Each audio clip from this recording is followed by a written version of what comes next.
All right, good morning. Good morning. Hey, it's Saturday morning here at the Moore Residence, and this is Meltdown Man, Chad Moore. And I got a little special day, so kids are all home, and we're doing the Saturday morning stuff. So I want to introduce you to a future YouTuber, right?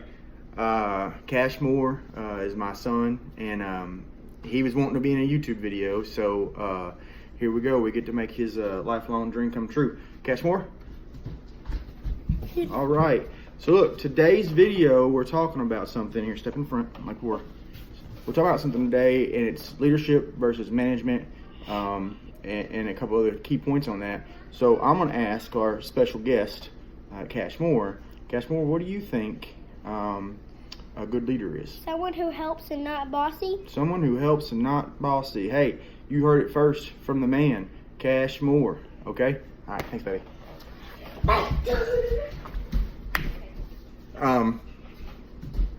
All right, so we heard it from my son. All right, he's 8 years old, and his impression of a good leader is someone who helps, is not bossy. And I think that's pretty indicative to how most people think. You know, and the whole reason I asked him that question because he's going to be as honest as he can. He just tells it how he sees it.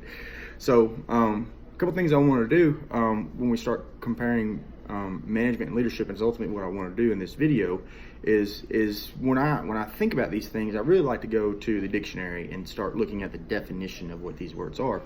So if we wanted to start first with a management definition, all right, it's to handle or direct with a degree of skill. That's what it is. That's the definition, and that's actually the definition is to manage. And that's managed definition.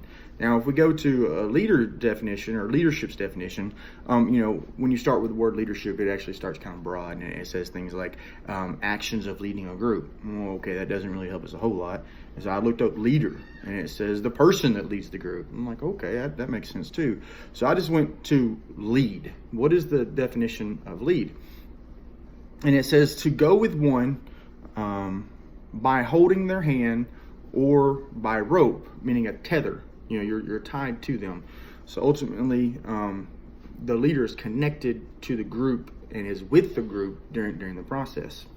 And I think that's a lot of times, we have these titles of what we're doing at work or in a position, and it may be a leadership role or it may be a management role. But a lot of times your role title doesn't necessarily line up with the definitions of what those words are. So to give you an example, so I was in production the majority of my career, and I was in charge of people. I was in a leadership position. Matter of fact, most of the positions that I held had the word leader in there. And at one point I went to a management position. And I never really did transition from the leadership into the management role, and it can be vice versa. So a really good example of how managers and leaders should actually be working together. And sometimes you have to wear both those hats, and it can be extremely, extremely difficult. When we were doing new product launches, a very good friend of mine, Christian, was my engineer at the time. We worked really well together, and he was the technical side. Honestly, he was more of the management side of a new program launch, where I was in charge of the people in the departments, so I was the leader of that position. So understanding the differences between leadership and management is going to be really key in your success. And remember that leaders go with the group. They go with the group. Management a lot of times is going to be more of a technical, knowing what to do with the positions and what to do with the company and when to move it. And a lot of times that's going to be where to put your leaders. So key differences between management and leadership. So the question that I would have for you is, which is better? Is it better to be a manager, or is it better to be a leader? Well, I think that really depends on what your role is. What is your position? I don't think it's better to be one or the other. I think it's important to understand the difference and when to apply those type skills. If you're in a management role and your job is to manage, and you're continuously putting on your leadership hat, which is not bad to be a leader, you might be doing the wrong things at the wrong time. And swap that. If you're in a leadership role and you continually put on your management hat, that can be problems. Now, believe you me, I understand that there's a gray area and there's times where you're going to have to do both and wear both hats. But it's important to understand the differences between those. So really, there is no one that is better or worse if you're applying them at the correct times. Now, Cash said is a good leader is someone who helps and someone who's not bossy, right? That's pure, man. That's better than any definition I could come up with. So, being a good leader, is that a good thing? Ultimately, I believe that just simply depends. Okay? So let me ask you this. I'm gonna ask you a question. And this is really a controversial way to ask this question, but I think it really drives home the point. Just answer the question, yes or no. Don't think about it. Don't take more than 2 or 3 seconds to think about it. Just answer it. Was Adolf Hitler a good leader? You got your answer? Okay. There's going to be a pretty good mix there. And I've asked that question in front of groups many times.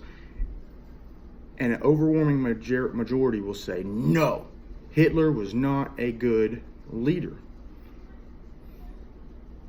Are you sure? Because what's the job of a leader? The job of a leader is to mobilize people and to move them towards a certain point or a certain location in order to achieve a certain result. Hitler did that. He mobilized an entire nation to move towards something. Okay? So when you think about being a good leader, that doesn't coincide with being a good person. It doesn't. You can be an extremely bad person, immoral person, and you can be leading a group into a direction that is not a positive direction, but you can still be good at what you do as far as being a leader. If you're a good leader, by definition, your people will follow you to the gates of hell. They will. They will follow you all the way there and you can march them through the gates with you if you know how to lead and mobilize people and end in disastrous results. Because you're a bad person. I say you're a bad person because in that instance you were leading them in the wrong direction. It's people really get caught up on, well, I'm a good leader. You may be a good leader. You really may be a good leader, but are you a good person? Are you looking out for your people? Are you leading in the right direction? That is key. Honestly, you can have a corporate review and say, hey, this guy checks or gal checks all the boxes in the leadership position, but ultimately their departments or their company is falling apart. Why? Because maybe you don't have the management aspects in check, in key. You're not leading in the right direction. Something to think about. I know in today's society, we really get caught up on being able to lead people, and it's really, really important. It's probably one of the most key skills that you can have in today's business environment. But with those good skills, you have a responsibility to your people. To be leading in the right direction. Hey, just some food for thought. I want to kind of get you guys' take on that. And if you've got any comments, please leave some comments. If you like the video or think it's worth talking more about, then we can do that. Like, share, whatever you guys need to do. Hey, guys, this is Meltdown Man signing out. Peace.